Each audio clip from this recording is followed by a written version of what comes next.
Hi, Miss Bakada, at sa lahat ng nakatambay ngayon sa Bakada Podcast. Itago mo na lang ako sa pangalang Jace. Gabi na naman, kaya tamang-tama tong aming karanasan para sa mga gising pa. Gen Z kami, kaya sanay kami sa late night drives, s'mores, at chill vibes kasama ang barkada kapag weekend. Pero yung nangyari sa amin noong nakaraang buwan, binago talaga ang pananaw namin sa mga kwentong matatanda.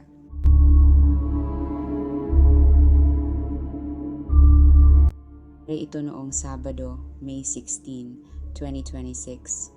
Sobrang init sa Metro Manila noon, kaya nagplano kami ng biglaang weekend getaway para magpalamig. Kasama ko ang girlfriend kong si Bea at ang dalawa pa naming katropa na sina Sam at Dave. Imbes na sa sikat na spot sa Rizal, naghanap kami sa Google Maps ng medyo liblib na overlooking spot sa Antipolo, Rizal. Isang abandonadong viewing deck na napapaligiran ng mga lumang puno malayo sa mga commercial establishments.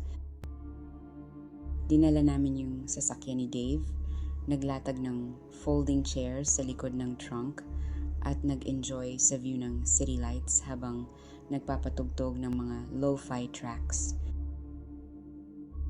Bandang 2:15 a.m., napansin naming unti-unting lumamig ang hangin sa hindi malamang dahilan. Bigla ring nawala ng signal ang mga phone namin. Walang data, walang reception.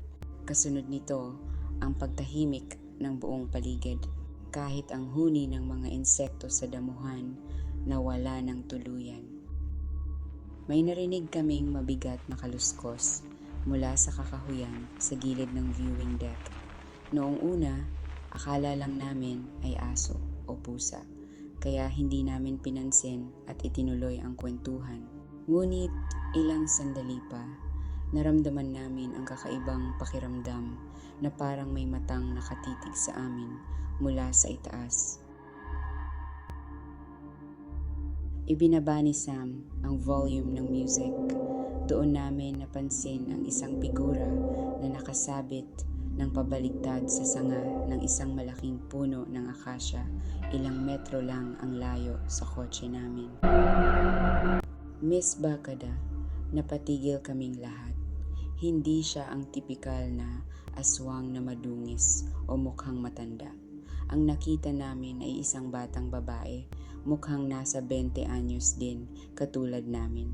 Nakasuot siya ng black hoodie at denim shorts. Isang hitsura na madali mong makakasalubong sa mall o sa universidad. Pero ang nakakapanghilakbot, nakabitin siya gamit lamang ang kanyang mga paa na nakapulupot sa sanga, habang ang buong katawan niya ay nakalaylay pababa. Ang kanyang mukha ay dahan-dahang humarap sa amin sa pamamagitan ng pag-ikot ng kanyang leeg sa anggulong hindi natural para sa tao. Ang kanyang mga mata ay walang puti, purong itim at tila sumasalamin sa liwanag ng buwan, habang ang kanyang bibig ay dahan-dahang bumubuka ng napakalawak na nagpapakita ng mga matutulis na ngipin.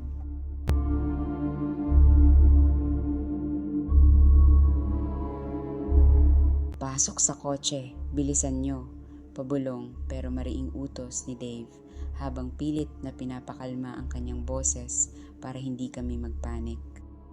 Mabilis kaming sumakay sa loob ng sasakyan at agad na inilak ang mga pinto.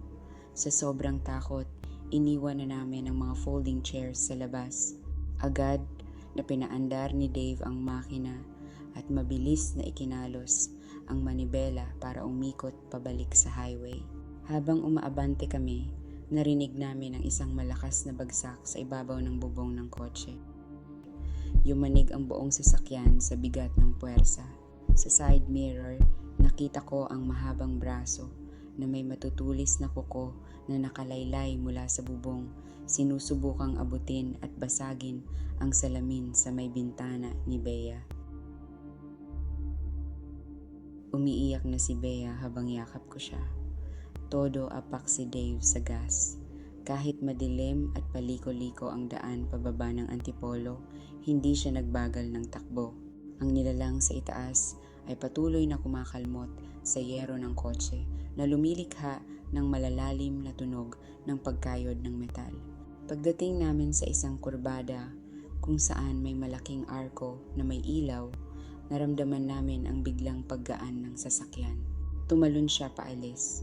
Sa rear window, nakita namin ang figura na mabilis na gumapang pabalik sa kadiliman ng mga puno gamit ang kanyang 4 na paa na tila isang malaking kulisap. Nakarating kami sa isang 24-hour na convenience store sa may sumulong highway. Doon lang kami nakalabas ng sasakyan para huminga at tingnan ng pinsala.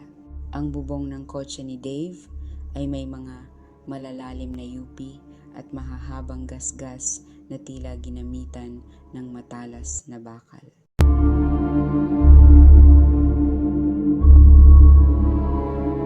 Miss Bakada, hanggang ngayon, tuwing sasapit ang madaling araw, hindi na kami lumalabas ng bahay para mag-road trip.